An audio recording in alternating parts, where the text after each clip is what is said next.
Todo-Poderoso, vamos dar início aos nossos estudos a respeito do Evangelho de Jesus, para que pedimos a assistência e proteção dos vossos bondosos mensageiros e do nosso anjo da guarda, a fim de que nos esclareçam a inteligência e nos dê o discernimento necessário a nós, os encarnados, e aos nossos irmãos desencarnados, que aqui vieram com a permissão do Pai, para bem compreendermos o que vamos estudar.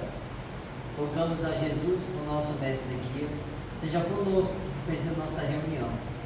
Em teu nome, Senhor, do seu bendito Filho Jesus, da nossa Mãe Maria, de Ismael e da irmã veneranda, a protetora desta casa, damos por aberto a reunião de estudos desta noite. Assim seja. Um desafio. E agora, por que te detens? Atos capítulo 22, versículo 16. Relatando à multidão sua inesquecível experiência às portas de Damasco, o apóstolo dos gentios conta que, em face da perplexidade que o defrontara, perguntou-lhe Ananias em advertência fraterna: e agora, por que te detens? A interrogação merece meditação por todos os que já receberam convites, apelos, dádivas ou socorros do plano espiritual. Inumeráveis beneficiários do Evangelho para iniciar obstáculos de toda sorte na providência nebulosa da queixa. Ser felicitados pela luz da fé, lastimam não haver conhecido a verdade na juventude ou nos dias de abastança. Contudo, na idade madura ou na dificuldade material, sustentam as mesmas tendências inferiores. Nas palavras, exteriorizam sempre grande boa vontade.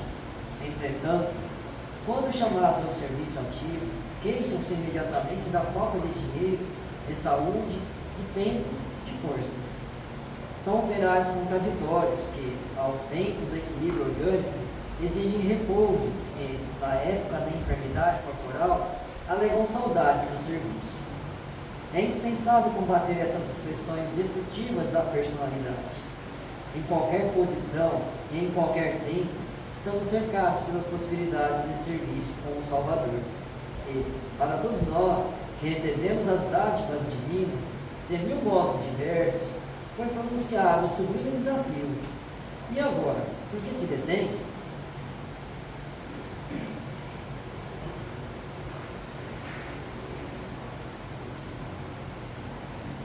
Pai nosso que estás nos céus,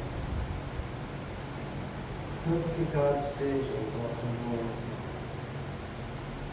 Que venha a nós o vosso reino, que seja feita a vossa vontade, assim na terra como nos céus.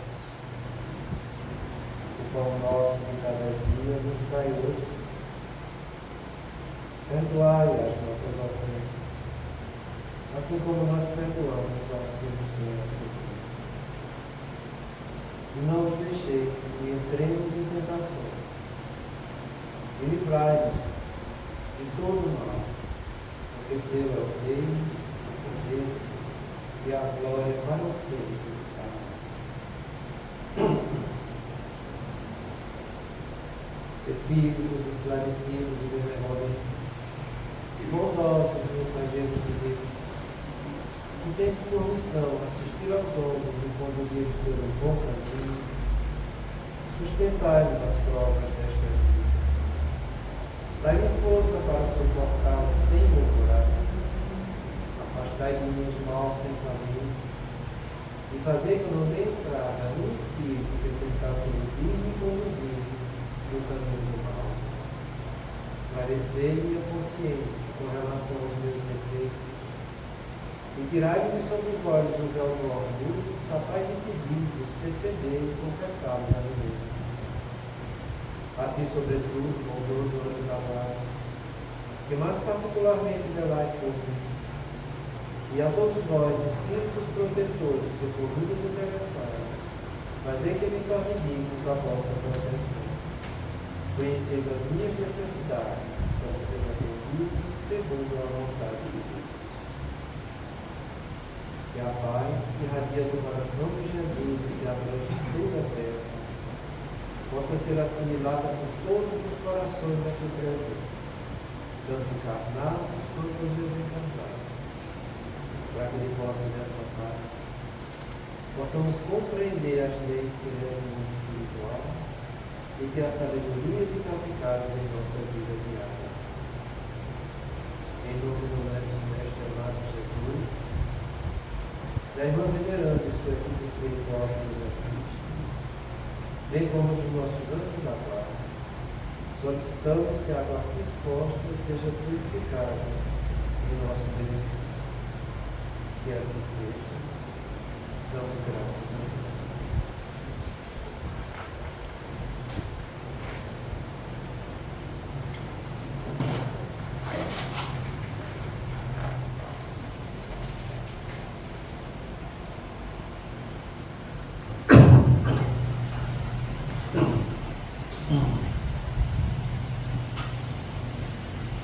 Boa noite. Mas eu gostava muito.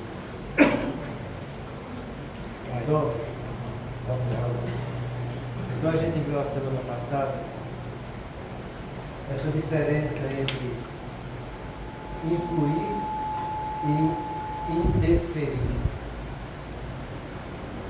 São coisas muito diferentes. Influir é uma sugestão que está sendo dada. Interferir é eu me meter onde não sou chamado. Não é diferente? Então a espiritualidade inferior, ela faz assim conosco. Sugere algo que a gente tenha sensibilidade para aceitar. Depois que você aceita, você assimila. Depois que você assimila, é feito o intercâmbio mental.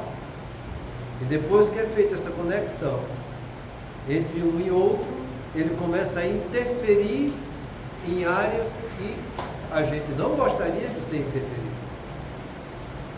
Ele começa a tomar conta da nossa casa mental. É o que acontece na influência sutil. E depois que você sente a interferência, aí vai surgir aqueles 4 parâmetros da interferência, né? Que é você ter desconfiança, a insegurança, doenças de pequena monta e os insucessos. Aí você vai assimilando energia negativa. E essa energia negativa começa a interferir nas tendências do teu temperamento. E interferindo nas tendências do nosso temperamento, elas começam a desencadear os quadros neuróticos em cada um de nós. Então, a gente viu isso que ele falou aqui. As interferências de qualquer natureza sobre a faixa de movimentação da personalidade quase sempre produzem distúrbios que empurram o indivíduo a procedimentos irregulares a princípio e depois ficam em delineamentos neuróticos. E eu ali vou fazer o seguinte comentário: as doenças neuróticas, de um modo geral, surgem assim. Não existe nenhuma doença mental que não tenha uma raiz, uma causa obsessiva. Os transtornos depressivos, de ansiedade e de estresse, todos vêm pelo processo de obsessão sutil em que a pessoa não se dá conta do que está acontecendo. Então, essa é uma frase que tem uma gravidade muito grande. Muito grande. Porque ele diz que todos os transtornos psiquiátricos têm uma causa obsessiva. E tem. O duro é isso, tem. Quando não é dessa vida, é de outra vida, mas tem. A gente sempre divide os transtornos psiquiátricos em 3 grandes classes: os transtornos de personalidades, os transtornos neuróticos e os transtornos psicóticos.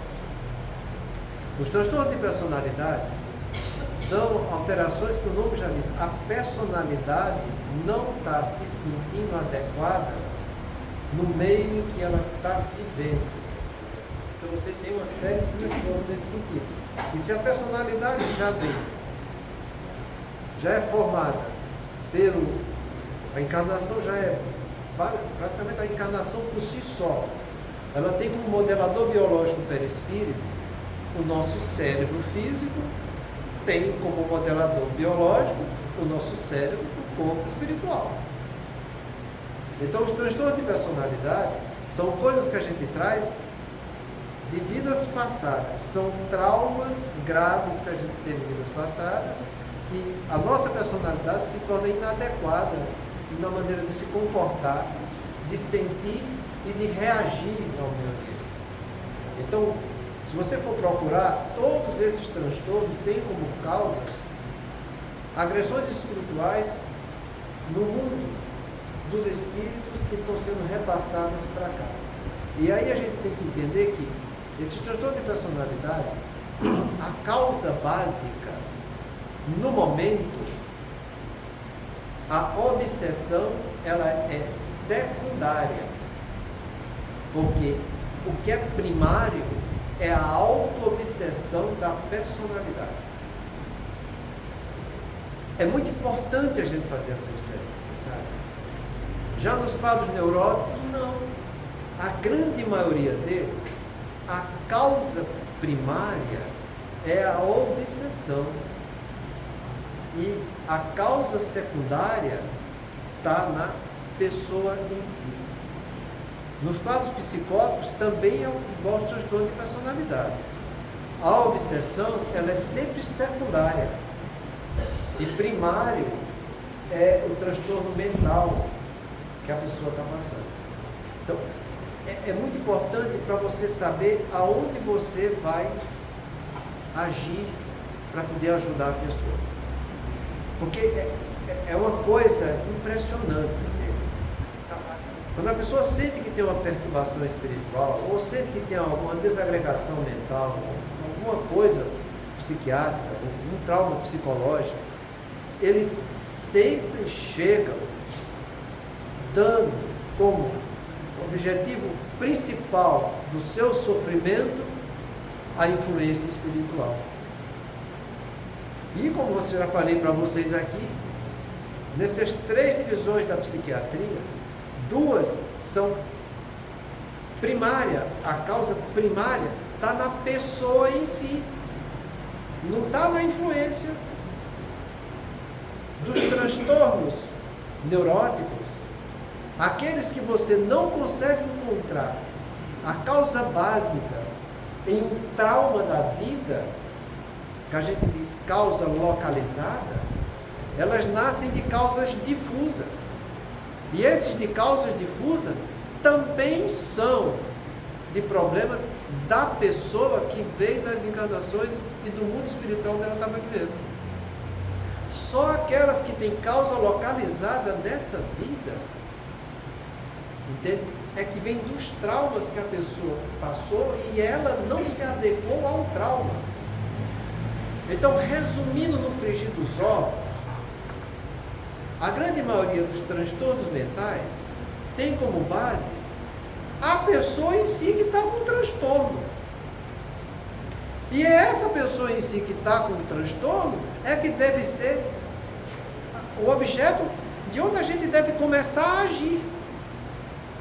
Mas normalmente o ego que vem sem ter conhecimento da coisa vem falando justamente o contrário. O problema é a influência, o problema são os obsessores, o problema são meus encostos, são as perturbações que eu tenho. Não é. Não é. A grande maioria das vezes isso aí é secundário. Então quando ele fala isso aqui, e olha, ele diz de uma maneira geral, sempre existe um quadro obsessivo, é fato que existe. Mas não é o quadro obsessivo em si que vai ser o grande causador da coisa no momento em que a pessoa está passando. Às vezes, a grande maioria, o quadro obsessivo é secundário a um ato de rebeldia, um ato de desespero, de não aceitação do que a vida está propondo para ele. E é como eu estou falando para vocês, é na pessoa que você tem que agir. A obsessão como sendo secundária, corrigindo a pessoa, porque a secundária desaparece. Isso não é interessante, né? Pois é. Quando eu comecei a estudar, eu também pensava, sabe, que Eram os encostos que causavam mal. Mas depois a gente vai estudando, a gente vai se aprofundando e a gente vê que a coisa é diferente, sabe? E que o grande responsável por nós, na vida que a gente está tendo, somos nós mesmos. Não são. A gente gosta de projetar no outro. Quando eu tiro de minha responsabilidade para querer projetar no outro, eu estou praticando um negócio chamado de desculpismo. Desculpismo é tudo aquilo que nasce do fingimento e do sentimentalismo. É movimento de defesa do ego. Então a pessoa chega padecendo de um transtorno e em nome daquele transtorno ele exalta a emoção daquilo que ele está dizendo, muitas vezes se fazendo de coitado, muitas vezes projetando os problemas dele nos outros, querendo que os outros resolvam porque ele não precisa fazer nada. É o ego fingindo que é inocente, que são os outros que causam problemas nele. E não é desse jeito. E a gente tem que falar a verdade e levar a instrução correta para a pessoa. Porque se ela não se corrigir, como é que o problema vai ter solução?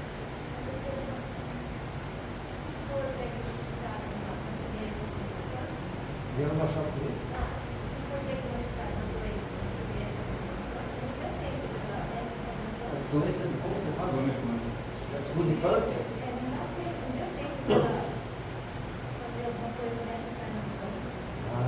Aí é diferente, presta bem atenção.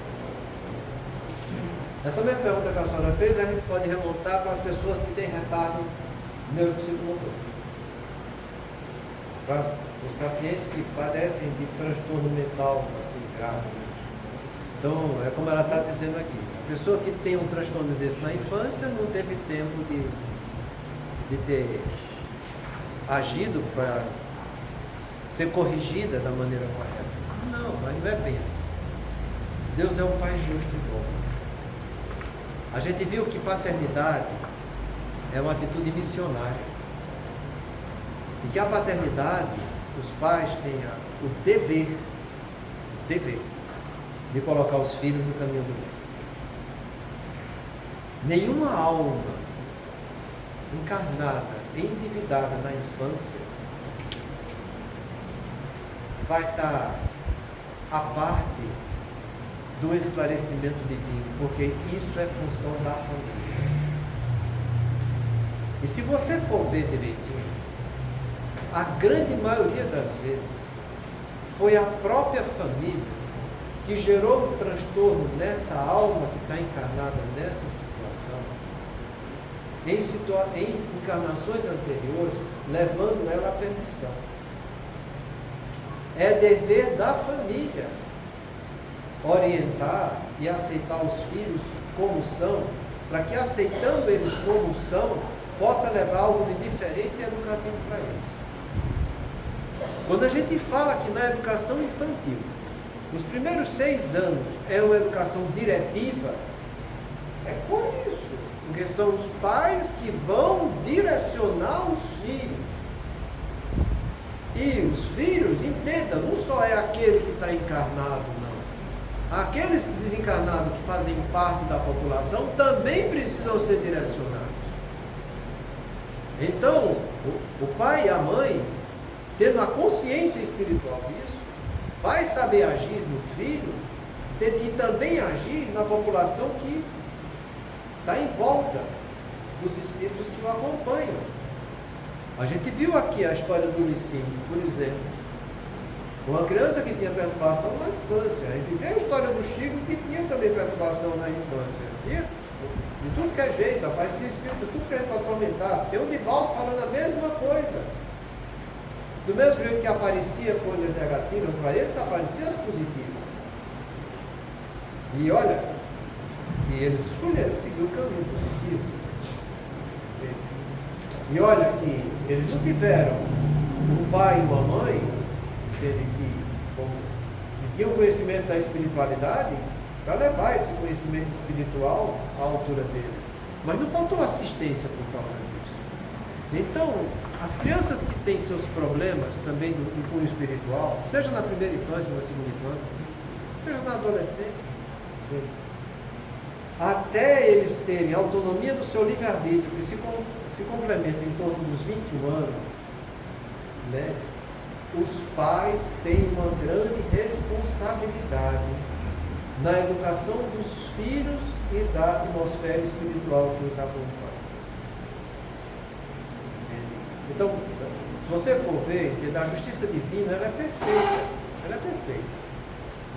Então, não existe desculpa para a pessoa usar de sentimentalismo, entendeu? Mas meu filhinho nunca fez nada, coisa e tal, está fazendo isso. Não é bem assim. Não é que ele nunca fez nada. Deus é justo. Entende? Dentro da justiça divina, é assim que a coisa está acontecendo. Às vezes acontece isso muito no consultório da gente, sabe? E toda vez que usa de sentimentalismo, entende? A gente tenta levar para o lado moralizante da coisa. E no lado moralizante da coisa, você tem três meios de você agir nas pessoas. Você pode agir pela educação da família que ela recebeu, você pode agir do ponto de vista filosófico e pode agir do ponto de vista religioso. Fora isso, não existe outro caminho. Então, se a família já não está ajudando, já perdeu. Se ele não tem capacidade lógica para desenvolver lados filosóficos da vida, se não desenvolver a sua razão nesse caminho, vai ficar mais difícil, porque perde dois. Então, sobra geralmente um, que é a religiosidade. E eu te garanto, entende? Toda vez que a gente leva para esse caminho, a gente sempre tem bons resultados. Entende? Porque quando eles falam que a vida está sendo injusta, que nada está certo, que não é certo, e a gente pergunta, você acha que Deus errou? Então, eu acho, é a primeira pergunta que você faz de impacto, sabe? Porque isso vai fazer com que o ego comece a perder a máscara dele. Ele fala, não, Deus não erra. Pois é. Então, se Deus não erra, como é que você está dizendo algo desse jeito? Você não escutou que Jesus falou que a cada um será dado segundo sua obra? Escutei. Ele está recebendo agora que foi a obra dele. E aí que está a justiça de Deus. Aí você vai remontando, você vai fazendo a pessoa pensar e refletir. Porque essa é a arte de você saber ter diálogo, sabe? No diálogo, você envolve em 4 coisas que não é que sejam separadas, às vezes elas se encadeiam misturadas umas com as outras, mas são 4 coisas que você tem que estar de olho naquilo. Acolher, aliviar, esclarecer e direcionar. Se você pretende ajudar alguém, seja lá quem for, quando você estiver querendo ajudar, você tem que ter essas 4 coisas ao seu alcance, sabe? Acolher é você identificar e o outro saber que você identificou o problema dele. Tá? Aliviar, à medida que você acolhe, você já alivia. Porque quando você acolhe, que identifica o problema do outro, que o outro se sente identificado com você, existe uma pergunta de fluido, existe uma pergunta de energia. A energia que está sendo muito incomodativa para aquele, mas para você que está imbuído dessa função, aquela energia vem e você já dá a solução, você sabe como é a coisa que deve agir, sabe? Então, você já alivia automaticamente quando você acolhe. Tá? E à medida disso você vai esclarecendo, porque a pessoa se sentindo acolhida, se sentindo aliviada, você vai levando para ela opções para que ela reflita algo que não estava ao alcance dela. Entende? E à medida que vai sendo esclarecida, você ao mesmo tempo vai direcionando para algo que é verdadeiro com V maiúsculo. Você não vai ser o salvador da pátria dela. Entende? Você vai ser uma pessoa que está trabalhando o problema dela, mas está direcionando para a solução solução final. Que a solução final é os filhos de Deus na direção dele. Então, essas 4 coisas, elas têm que estar mescladas, entende? E dependendo da situação, entende? A coisa vai perguntando, porque à medida que você começa a esclarecer um problema, em que ela vai começando a ter um entendimento, vai surgindo outros traumas, outras coisas que ela não falou ainda, e que estavam embutidas lá dentro, entende? Que ela vai compreendendo. Puxa, então se é assim, e isso outro aqui que aconteceu? E esse outro fato também? E à medida que vai dizendo fatos, circunstâncias, e você vai acolhendo, vai aliviando, vai esclarecendo e vai direcionando, a pessoa vai se sentindo cada vez melhor. Entende como que é a coisa? Então é muito interessante isso, porque você vai lidar com pessoas, olha, a gente está vendo só problema neurótico aqui, que são pessoas que têm distúrbio da afetividade, mas tem o seu padrão mental está íntegro, do ponto de vista cognitivo e de interpretativo. Entendeu? Nos casos neuróticos são problemas mais de fundo emocional só, não do ponto de vista racional. Vamos falar. Voltando um pouco lá atrás, e se os pais não cumpriram com o dever deles? Acontece. E também faz Ou parte. pai, ou a mãe, não sei. Então, faz parte do show. Uma coisa eu lhe garanto. Ninguém vem de lá para cá para fazer coisa errada. Até aqueles acham que estão vindo para fazer coisa errada, no fundo, vem para fazer coisa certa. Porque a própria trauma da encarnação vai fazer eles acordar para errado. Em tudo que a gente for fazer na vida, tudo. Naqueles 4 pilares de provas de expiação e de missão, que a gente sempre fala aqui, você com o seu corpo, você com o seu cônjuge, você com a sua família, você no meio social, você está passando por prova, por expiação e por missão. Nem sempre a gente faz o que deve. Mas uma coisa é certa. E essa parte eu acho muito bonita, sabe? A gente vê isso no livro Ação e Reação, de André Luiz. E o exemplo que André Luiz dá para a gente é no caso de uma falência na área conjugal. Em que ele explica, e é muito bonito, porque esse relato de André Luiz, ele tem um peso tão bonito, sabe, que ele coloca numa situação em que o Félix diz, olha, você pode interrogar os juízes que tem aqui, que estão analisando o caso. E veja como se processa a lei de Deus. E toda vez que alguém falha, automaticamente a espiritualidade superior, que sabe de tudo, que acompanha tudo, porque a gente tem um anjo da guarda que sabe de tudo, vai dizer os problemas que estão surgindo para que aquelas pessoas que estão sofrendo com aqueles que pularam fora da sua responsabilidade não sejam danificados pela irresponsabilidade dos outros. Então, se um pai falha, alguém vem, um avô, uma avó, um amigo, um irmão, seja lá quem for, alguém vem suprir aquela deficiência. Mas jamais o ego vai estar vencendo, falando que está passando por situações em que Deus foi cruel com ele, porque Deus não é cruel com ninguém. A justiça divina é perfeita. Não queira você arrumar imperfeição do que é de Deus, porque você não vai conseguir. Entende? Então, o que ele fala aqui é que nenhuma doença mental que não tenha uma causa obsessiva. A causa existe, sabe? Mas nem sempre é nessa vida. A grande maioria das vezes é em vidas passadas. E é nisso que a gente tem que focar. E por ser em vidas passadas, os traumas que eles trazem no seu arcabouço do cérebro perispiritual e do cérebro físico, que está comprometido, é aí que a gente precisa trabalhar. E não pense você que vai ter lesões que são irremediavelmente incuráveis que você não possa trabalhar. Não existe. Não existe.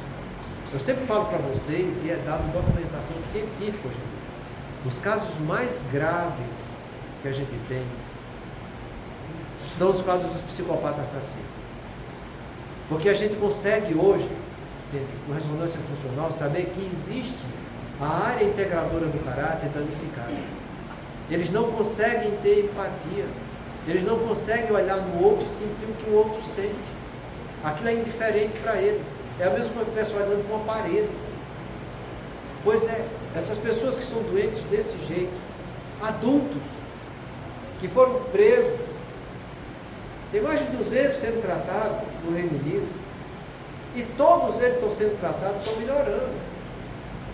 Uma pessoa que é zero, eu estou falando, ele é zero de empatia, zero de sentimento. Melhora. Quando é tratado como deve ser tratado. Sabe? É feito uso de terapia, ômega 3, ocitocina nasal, trabalho de heróis salvadores, um monte de terapia. E tem mais, as crianças problemas nas escolas, elas são todas analisadas para ver se tem defeito nessa área integradora do caráter. Porque agora, esse professor Zimbardo, ele montou uma estrutura em que todas essas crianças problemas com alteração nessa área integradora do caráter, elas são tratadas do ponto de vista com psicoterapia mesmo, direcionada para você desenvolver afeto, e todas elas melhoram, gente. Todas elas melhoram. Então que a gente não venha com sentimentalismo e fingimento, querendo arrumar brecha para dizer que, não, mas comigo é diferente, comigo Deus errou. Não existe isso. Não existe. É por isso que eu sempre falo para vocês, a causa existe, a pessoa é o grande problema que você deve trabalhar. E eu te digo mais ainda, eu vou mais a fundo. Mesmo naquelas pessoas em que o quadro obsessivo é primário, entenda, a sua função de encarnado é trabalhar com o encarnado. Porque a função dos desencarnados é quem deve analisar o quadro obsessivo, e não você.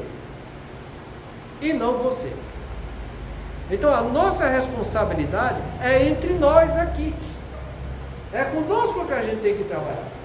Eu acho extremamente deletério essa história de dizer, mas a entidade falou que o obsessor, coisa e tal. Ou então eu vi o obsessor do teu lado. Não tem nada que falar essas coisas. A tua função é cuidar com aquele que está ao teu lado. E o que está ao meu lado é o encarnado. Então que eu foque nisso. Porque é ele que precisa ser instruído. E a gente sabe, se você instrui um que está ao teu alcance, aqueles que estão pululando em volta dele também estão sendo instruídos, sabe? Se fosse desse jeito, então não existia psiquiatria mais, não existia mais psicologia, não existia mais nada disso, porque estava tudo preso na obsessão, então acabou. Mas não é isso que a gente vê. E eu falo para vocês, eu repito para vocês, eu continuo dizendo, eu trato muito mais de obsessão no meu consultório do que na casa espírita. E aí? Porque eu não tenho mediunidade nenhuma, está entendendo? De ostensividade. Mas é assim que acontece, gente. Então foca em você. A Kardec faz pergunta, está lá no livro dos Espíritos. Pode a pessoa por si mesmo se libertar dos quadros obsessivos? Há um redondo sim desse tamanho. A pessoa por si só, sem a ajuda dos outros encarnados que estão, é por si só. Sim. Sim. O que lhe falta é vontade, meu. Vontade. Então, vai entender o que é que significa essa palavra vontade? Porque é por aí que deve começar a coisa. Que a pessoa confunde vontade com desejo, vontade com propósito, vontade. Vá ver o que é vontade do ponto de vista mental. Essa capacidade que você tem de querer e de escolher. de você fazer ou deixar de fazer. Uma coisa objetiva que está todo mundo vendo ou subjetiva que diz respeito só a você com o seu pensamento. Isso é que é vontade. Então é nessa hora que a gente pergunta, aonde é que está a vontade? Aonde é que está? Ah, mas é difícil. Eu não consigo. Eu não dou conta. O que a gente estudou de auto-engano? Não é crença limitadora isso? Eu não consigo, eu não dou conta, eu não sou capaz? Ou então quando ele já está subjugado, que diz, eu nasci para sofrer mesmo, bate em mim que eu estou sofrendo, deixa eu sofrer. Não, ninguém está aqui para viver de auto-engano, não. A gente está aqui, gente, para viver da verdade. É isso que Deus espera dos filhos dele. E nem eu devo alimentar o auto-engano de ninguém. A gente tem que saber fazer essas 4 fases do atendimento: acolher, aliviar, esclarecer, direcionar. Sempre. Ele vai aceitar ou não vai aceitar? Não sei. Aí é problema do outro, não é problema meu. O meu problema é fazer a coisa correta, levando com coerência, levando com capacidade que a pessoa deve ter de analisar a situação.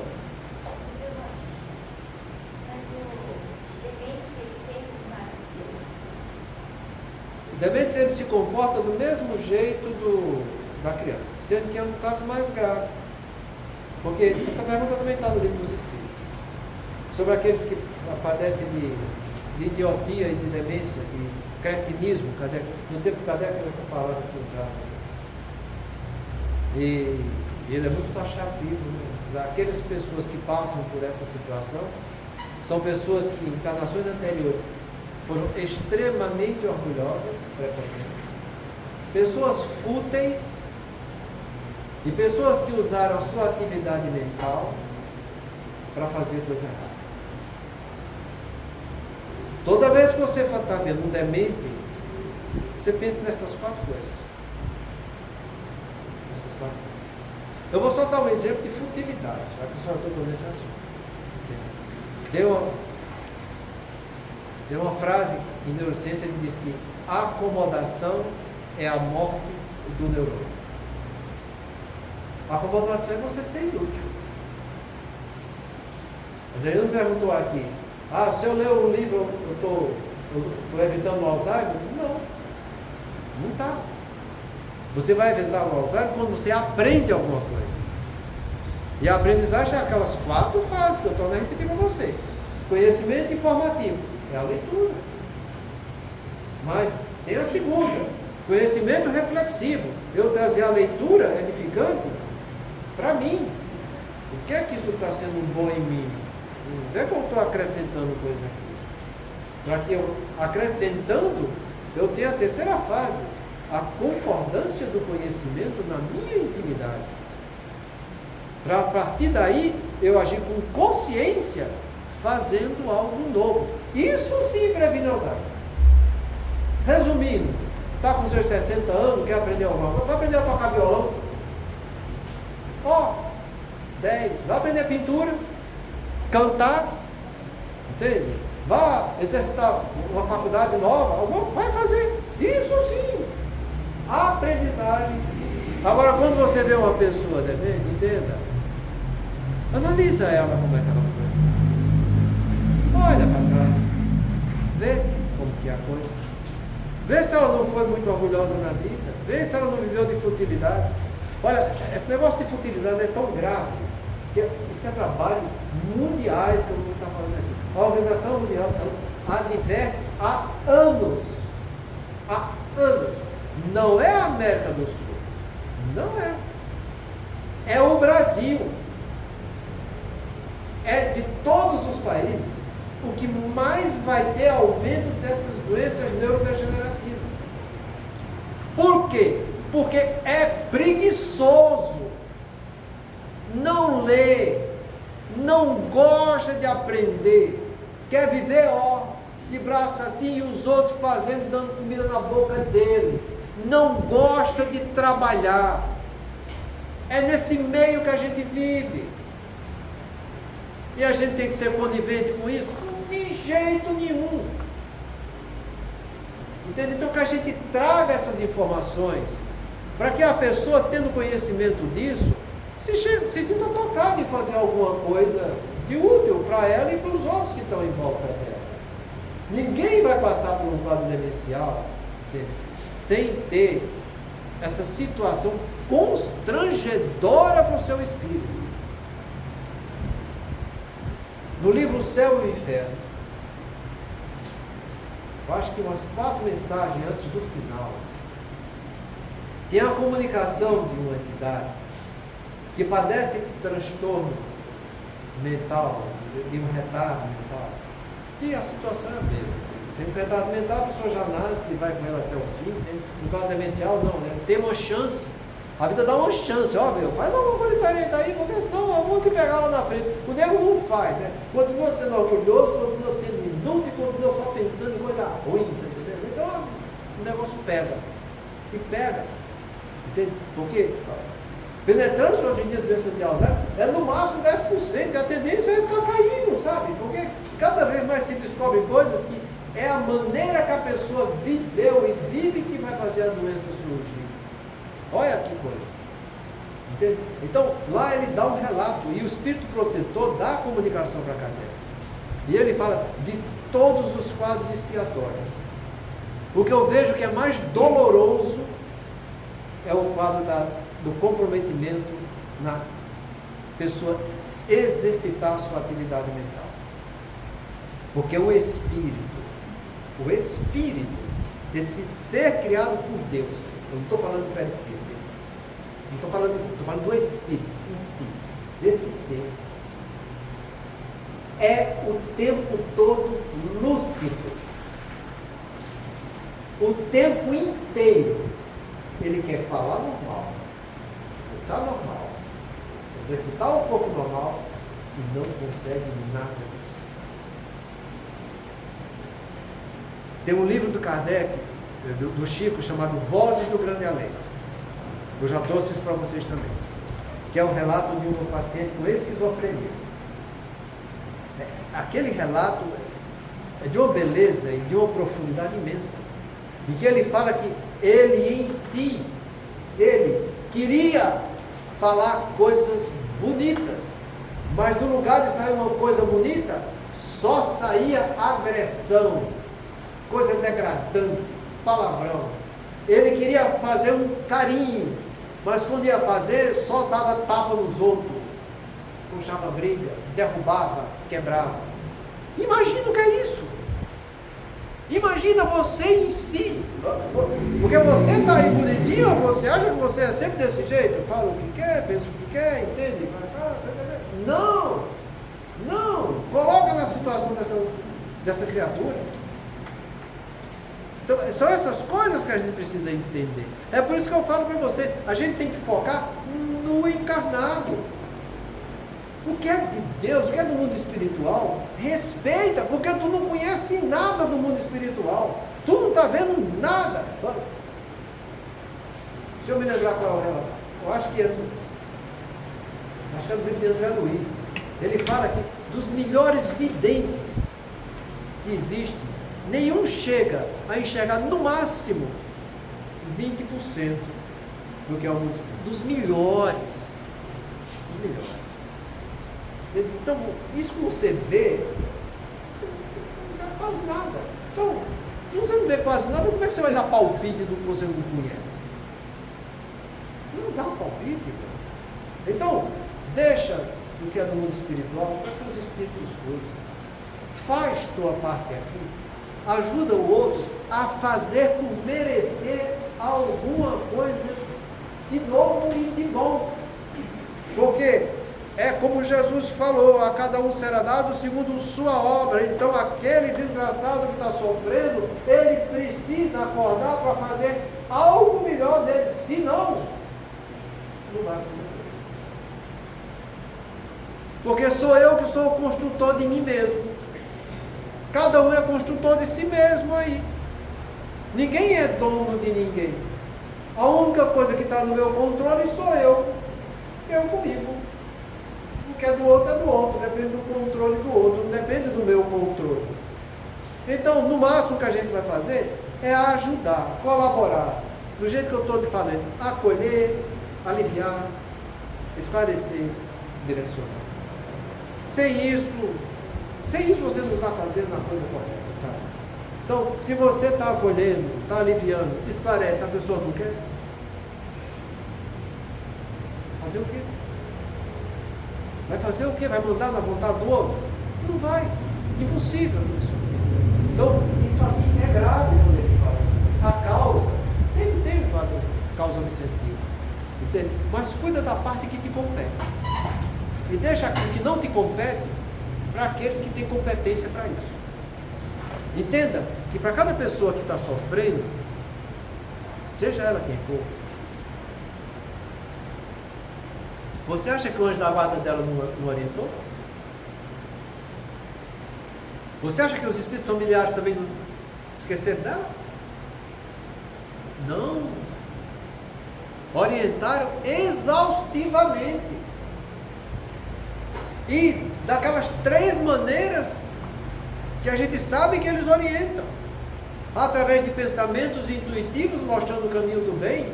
Através de sonhos, quando você tem sonhos reconfortantes que acordam com aquele ânimo, diz, é um poder legal, entende? E através de terceiros, que é o que está acontecendo aqui. Eles sempre ajudam o tempo inteiro. Então aquele que vem lamuriando, entenda, tem uma alma equivocada naquilo que está falando. E que você não tem que alimentar o erro dos outros. A gente tem que entender a fragilidade do outro. A gente tem que entender o comprometimento do outro. A gente tem que ter a visão de ver a profundidade com que ele está comprometido. Para que eu saiba agir do ponto de vista humano, que é o que me compete. Então, se precisa de uma medicação, que vá tomar a medicação. E não como aqueles que chegam aqui, mas eu não quero remédio, eu quero tratar só do lado espiritual. E aí? Você vai concordar com isso? É lógico que não. Você tem que mostrar que o que é da carne é da carne, o que é do espiritual é espiritual, tá entendendo? O que é da alma é da alma, de cada um. Você vai esclarecendo, você vai mostrando. O que ele vai fazer depois? Depende dele. Mas você deu a orientação correta. Porque é isso que Deus espera dos filhos dele. Aqueles que têm uma visãozinha melhor, ajudem aqueles que não estão enxergando tão bem. Porque no frigir dos ovos, todos nós aqui estamos passando por prova, por expiação e por missão, condizente com o nosso grau de evolução. Então não pensa você que fulano que está assim, aquele está bem já. Não, ele está passando por prova, por expiação, por missão. Naqueles 4 departamentos, com o corpo, com o cônjuge, na família ou no meio social. Está passando, entende? É por isso que a gente fala, é tudo farinha do mesmo saco. Tá? Mas sempre podemos ajudar alguém que não está enxergando tão bem quanto a gente já está enxergando. E é aí que está o nosso dever. Sabe? Então, que a gente não fique só focando no que ele fala aqui, que é a obsessão a causadora da coisa. Não.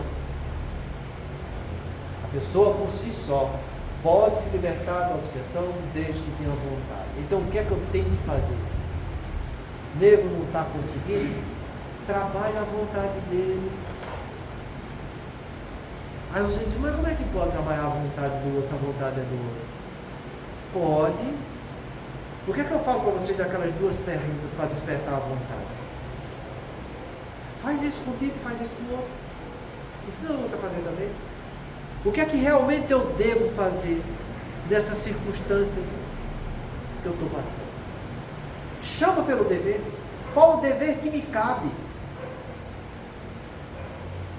E depois que ele souber o dever que lhe cabe, pergunta para ele mesmo. Se é isso que eu devo, então por que é que eu não vou fazer? O que é que me impede de fazer o cumprimento desse dever? Aí ele começa a entender que ele está fugindo do dever. Que a casa mental dele em vez de estar nesse pré-frontal, que é onde está a casa moralizante do dever, ele está fixado lá no hábito, está fixado no instinto, está entendendo? Está no subconsciente, está com o seu desejo comprometido. Ele começa a entender que a atitude humana dele, que diz respeito à consciência presente, está comprometido, porque ele está fugindo das responsabilidades de homem que ele está vivendo aqui na Terra, porque ele quer que o desejo do outro fica sempre prevalecendo, sabe? Então chama pelo dever, desperta o pré-frontal dele, porque é assim que a neurociência faz com os psicopatas assassinos, ajudando a despertar o pré-frontal de cada um deles, e usam até a estimulação magnética transcraniana para isso. Então faça, oriente, e que ele, por atitude dele mesmo, comece a se questionar: o que é que eu devo? Onde é que está o dever? O que é correto mesmo? Você vai ter a resposta. Então você pode despertar a vontade das pessoas que estão comprometidas nessa área. E depois que despertar a vontade e ele começar a realizar, e a gente sempre fala isso, sabe? Começa nas pequenas coisas. Não vá atrás das coisas mais graves, não. Você está aqui por causa desse motivo, tá? É aqui que está teu problema, é você, isso não é ótimo. Esquece essa mulher um pouco. Vê como é que você... Qual o teu dever diante do teu filho? Teu filho tem 5 anos. Qual que é o teu dever diante dele? Não é você direcionar o caminho do bem? Então aguente o seu companheiro mais um pouquinho e vai cumprir esse dever em nome do teu filho. Tira do foco do problema, coloca no foco de um problemazinho menor, mas que é da competência dele, porque aquilo é missão dele, e ele começa a tirar a energia negativa preponderante do local, fazendo algo positivo que vai amortizando aquele outro. Entende? Ah, é com teu chefe? Então tá bom. O que acontece se tu perder teu emprego? Como é que vai ficar a tua família? Como é que vai ficar teus filhos, a educação deles, e a escola? Como é que vai ser? Então, tolera um pouco o teu chefe. Quando olhar para o teu chefe, que ele vier pisar na tua vela, olha e vê a cara do teu filho lá dizendo: papai, que bom que você chegou em casa e trouxe comida para a gente. Ameniza a coisa, muda de foco. Aí você começa a trabalhar esse atributo da vontade. O que é que realmente deve fazer? Porque eu tenho deveres a cumprir comigo mesmo, deveres a cumprir com o meu cônjuge, deveres a cumprir com minha família, pai, mãe, filho, etc. Deveres a cumprir no meu socioeconômico. Eu passo por provas, expiações e missões dessas 3 coisas. E essas provas, expiações e missões eu só vou sair vitorioso se eu cumprir dever. Se você não estiver cumprindo o dever, você não está agregando nada de bom ao seu patrimônio intelecto e moral. Por isso que a gente fala, o que eu levo e que vai ser positivo para mim nessa vida, são as mudanças que eu faço em mim, cumprindo os deveres que a minha consciência me mostra. Então, faz isso. Faz com você, faz com os outros, ensina para os outros.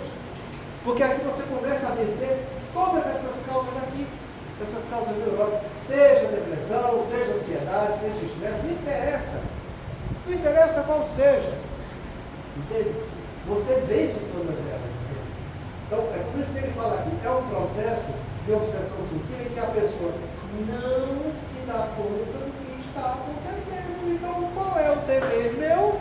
Mostrar para ela o que é que está acontecendo, meu. Porque como é que ela vai cuidar de um problema se ela não está enxergando o problema? Não vai. Então mostra o que está acontecendo. Mostra que ela é senhora de si. Mostra que a razão dela está íntegra. Mostra que o problema dela é de cunho emocional. Mas que ela pode fazer diferente. Porque eu não controlo as emoções que eu tenho. Se alguém disser que controla, está mentindo. As emoções, elas surgem automaticamente, mas eu controlo o que eu vou fazer com as emoções que eu estou sentindo. É aí que está a beleza da coisa.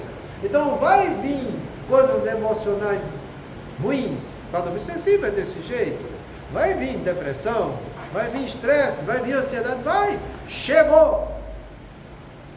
Eu posso controlar, o que eu vou fazer com isso que eu estou sentindo. Então, essa história de dizer, eu não consigo, eu não dou conta, eu não sou capaz, é porque você não quer usar a sua vontade para controlar o que você vai fazer com a emoção que você está sentindo. Está dando para entender como que é a coisa? Então não é muito complicado não, gente. A gente tem que descomplicar, trazendo a pessoa para que ela compreenda o processo mental que ela está sendo envolvido. Porque é ela que vai resolver e que vai se engrandecer com a solução das coisas. Então, a solução não está nos outros. A solução está em nós.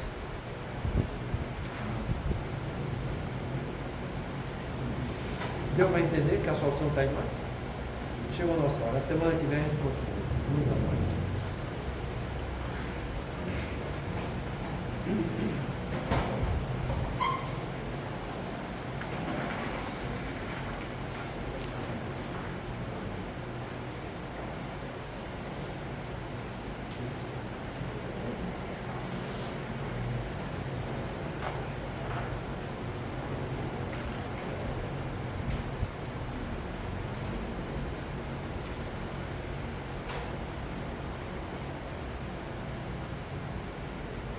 Passando nossa prece.